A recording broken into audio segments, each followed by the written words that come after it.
আজকে আমি একটি গল্প বলবো। তার নাম হলো নুনের ব্যবসায়ী।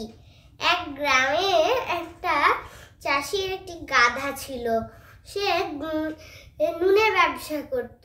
সে গাধাকে নিয়ে বাজারে গেল একদিন, আর নুন কিনে একটা বীজ দিয়ে আসছিল। দিয়ে হঠাৎ গাধাটি পড়ে যায় ওখানে, দিয়ে অনেক নুন আবার ওখানে পড়ে গিয়ে গলে যায়। তখন চাষি দ্রুত গাধাকে উঠায়, যাতে করে নুন না ক্ষতি হয়। গাধাকে উঠায় ট্রেনে ছিঁচড়ে এবং তারপর বাড়ি গিয়ে পৌঁছায়। দিয়ে দ্বিতীয় দিন আবার ওই কাজই করে তারা বাড়ি ফিরছিল।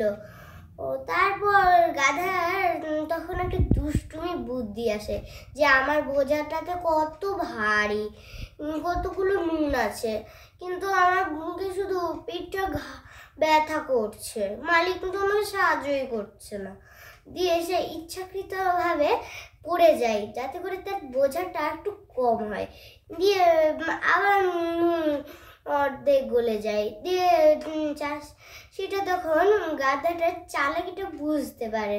দিয়ে এসে এটাকে এর আগের দিনের মতো ট্রেনে সে বাড়ি নিয়ে চলে। এবার সে তৃতীয় দিনে বাজারে গিয়ে নুন না কিনে তুলো কিনে নেয়। তুলো জলে ভিজলে ফুলে যায় এবং বড় হয়ে যায়। তুলোগুলো তখন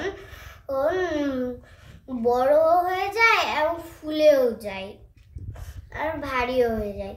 দিয়ে বোকা গাধা আবার এইটা না বুঝতে পেরে আবার ইচ্ছাকৃতভাবে পড়ে যায়। এবার তার মালিক উঠায় না, অনেকক্ষণ দাঁড়িয়ে থাকে। তারপর তার মালিক উঠায়, দিয়ে আবার চলতে থাকে। এবার গাধার বোঝা তো আরো ভারী হয়ে যায়। দিয়ে গাধা নিজের ভুলটা বুঝতে পারে আর স্বীকারও করে ফেলে। তখন এই গল্পটা থেকে আমরা এই শিক্ষাটা পেলাম, অতি চালাকের গলায় দড়ি।